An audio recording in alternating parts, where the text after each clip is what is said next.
a city that spans 2 continents, divided by a ribbon of water. Now, imagine a rivalry so fierce it takes that map, draws a fault line, and creates a footballing grudge match unlike any other. This isn't a story of local neighbours or industrial towns. This is the Intercontinental Derby. We're talking about Galatasaray versus Fenerbahçe. 2 clubs, 1 city, and over a century of grudges. It's a rivalry that still echoes with the roar of crowds, the colour of flares, and the symbolism of national history. So, let's get into it. The name itself is the first clue. It's called the Intercontinental Derby because Galatasaray is based on Istanbul's European side, while Fenerbahçe represents the Asian side. The Bosphorus, a natural waterway that carves through the city, acts as the definitive boundary between them. But this geographical split is a physical manifestation of a deeper, more profound cultural divide.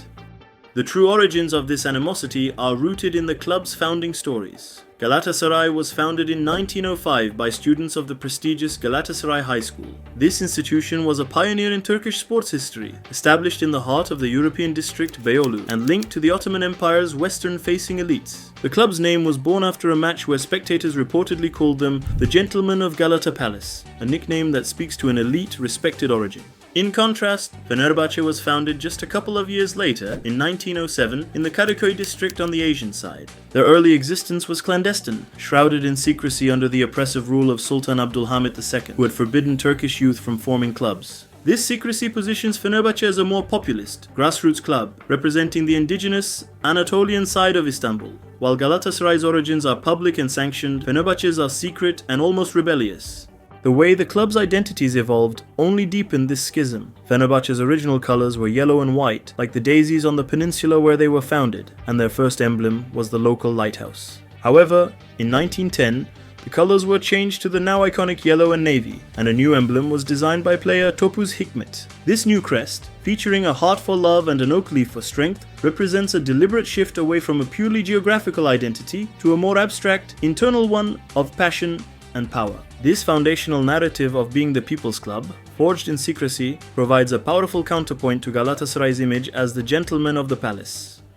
Their first clash, a friendly on 17th January 1909 at what was then Papazın, now the site of Fenerbahçe's Şükrü Saraçoğlu Stadium. Galatasaray edged it 2-0, setting the tone for what's become an eternal tug-of-war. Over the years, the Bosphorus hasn't just been a scenic backdrop, it's shaped identities. Crossing it for a derby means entering enemy territory, with fans chanting about conquering the other side. It's not just club versus club, it's Europe versus Asia in one sprawling metropolis. But rivalries don't ignite without sparks, and this one caught fire early. In the nascent days of Turkish football, scorelines were lopsided affairs that left lasting scars. Take 12th February 1911. Galatasaray hammered Fenerbahçe 7-0 in the Istanbul Football League, a thrashing that's still whispered about as the biggest margin in their history.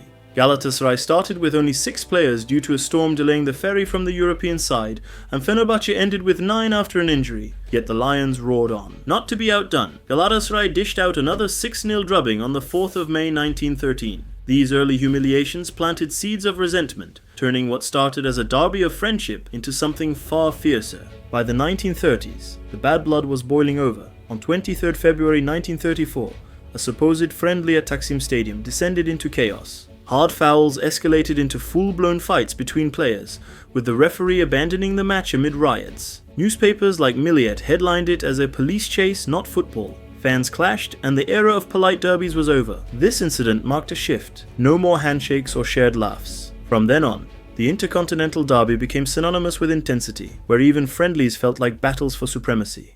While that moment was pivotal, nothing quite compares to the flag incident involving Graeme Souness. In 1996, Galatasaray faced Fenerbahçe in the Turkish Cup final. Despite finishing 16 points behind them in the league, Galatasaray won the cup at Fenerbahçe's Şükrü Saraçoğlu Stadium. Amidst the wild celebrations, Souness found a gigantic Galatasaray flag in his hands. He then jogged to the center circle and, in an act of sheer defiance, planted the flag in the turf. This act was not a random moment of madness, but a calculated response to a personal insult. A Fenerbahçe vice president had publicly taunted Souness as a cripple, a cruel jab at his recent open heart surgery. In that moment, Souness was not just a manager celebrating a trophy, he was a man answering an insult, a fact that resonated deeply with the Galatasaray faithful. The act cemented Souness's place in Turkish football folklore and led to him being given a new, iconic nickname, Ulubatlı Souness. The comparison is a monumental one, linking him to the legendary Turkish hero Ulubatlı Hasan, who was killed while planting the Ottoman flag during the siege of Constantinople. A single, vindictive act by a Scottish manager was elevated to the status of national martyrdom, a perfect example of the rivalry's unique intensity. If this video gets 1000 likes, I'll head to Istanbul to watch the derby and make a brilliant video for you from there. Let the challenge begin. The Fenerbahçe side of the rivalry has its own moment of unparalleled dominance. On 6 November 2002, in what is still their biggest modern-day victory, Fenerbahçe thrashed Galatasaray 6-0. The magnitude of the win is amplified by its context. Galatasaray had been unbeaten in domestic action all season, and Fenerbahçe were in the bottom half of the table. The most unbelievable detail is that Fenerbahçe scored 4 of those goals after their Argentine playmaker, Ariel Ortega, was sent off in the 58th minute. The audacity of a man-down victory against a league leader transforms the result from a simple win into a permanent psychological weapon.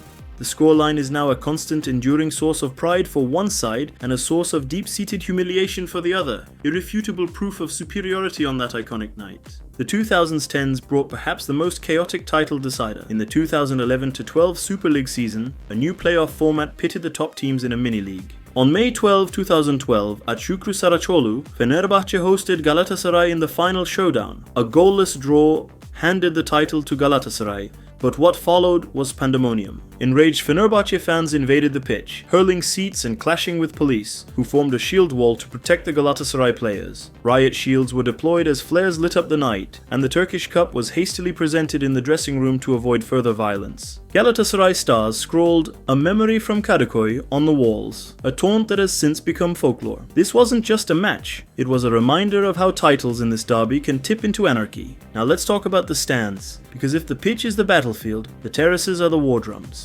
Both clubs boast ultras groups that create atmospheres to rival anything in Europe. For Galatasaray, it's ultrAslan, founded in 2001, a unified force known for their massive tifos, those choreographed displays that turn the stadium into a sea of red and yellow. Think banners spanning entire stands, depicting lions devouring canaries. Fenerbahçe's main group is Genç Fenerbahçeliler, GFB, established in 1998. Their tifos are equally epic, often featuring phoenixes or historical Ottoman motifs, with flares and chants that shake the foundations. Away days in Istanbul, they're the stuff of nightmares, or dreams, depending on your side. Crossing the Bosphorus means entering a cauldron where 50,000 plus fans generate noise levels that psychologists compare to psychological warfare. Studies on crowd behavior highlight how the geography amplifies tension. The ferry ride over feels like a voyage into hostile waters, building anxiety. Home fans pelt buses with stones, and the intimidation factor is real. Some players admit to sleepless nights before derbies. It's why grounds like Ali Sami Yen Stadium or Şükrü Saraçoğlu Stadium are dubbed hell by visitors. The psychology? Its tribal identity meets memory. Losses linger, wins become myths. For neutrals, it's exhilarating. For players, terrifying. Shifting to Europe and identity, this rivalry extends beyond Turkey's borders. Galatasaray boasts superior continental pedigree, lifting the UEFA Cup in 2000 after beating Arsenal on penalties in Copenhagen, the first Turkish club to win a major European trophy. They followed it with the UEFA Super Cup that year, defeating Real Madrid. Fenerbahçe, while dominant domestically with 19 league titles, though Galatasaray lead with 25, have reached UEFA Champions League quarter-finals in 2008, Europa League semi-finals in 2013, and Conference League quarters in 2023. They've won the Balkans Cup in 1967, but lack that big UEFA silverware. This disparity fuels debates. Galatasaray as Europe's darlings versus Fenerbahçe's unyielding home strength. Outside Turkey, expat communities in London or Manchester keep the fire alive, with derbies watched in pubs echoing Istanbul's chants. In the modern era, the last decade or so, the balance has swung like a pendulum, laced with curses and hoodoos. Galatasaray dominated early 2010 titles, but Fenerbahçe struck back with win in 2014. A notable hoodoo? Galatasaray's 20-year drought without a league win at Şükrü Saraçoğlu, broken on 23 February 2020 with a 3-1 victory, ending the curse amid wild celebrations. Recent high-tension moments include the 2023 Turkish Super Cup saga, postponed from Riyadh over Atatürk banner disputes, then rescheduled for April 2024 in Şanlıurfa. Fenerbahçe protested by fielding their U19s and walking off after 1 minute, forfeiting to Galatasaray's Mauro Icardi goal. It highlighted ongoing off-pitch dramas, from match-fixing scandals to political meddling. The rivalry now plays out in the media, on social platforms, and in the transfer market just as fiercely as it does on the pitch, proving that its volatility is not a thing of the past, but a force that continues to evolve. Looking ahead to the next derby, these matches are powder kegs. Watch for pressing battles. Both sides employ high-intensity styles, with midfield duels deciding control. Set pieces are lethal. Game state volatility, expect red cards, late goals, and crowd surges that sway momentum. With managers like Okan Buruk at Galatasaray and perhaps Jose Mourinho at Fenerbahçe stirring the pot, it's unmissable. So, why does this rivalry still burn so brightly? It's rivalry theory in action. Geography times, identity times, memory. The Bosphorus isn't just water, it's a symbol of division in a united city. Add a century of grudges, from 7-0 thrashings to flag plantings, and you get football's most combustible mix. It makes you reflect. In a world of globalized sport where Premier League stars jet in, this derby reminds us of raw, local passion. Compared to an Old Firm or El Clasico, it's uniquely volatile because it's not just about points, it's about conquering continents. We've covered the map that became a fault line, the icons that lit the fuses, and why it endures. Now pick a side, Lions or Canaries. Drop a comment below, Galatasaray or Fenerbahçe. And if this video has hooked you on derbies beyond the Prem, hit subscribe for more. We've got a playlist on the world's fiercest rivalries. Cheers for watching, see you next time.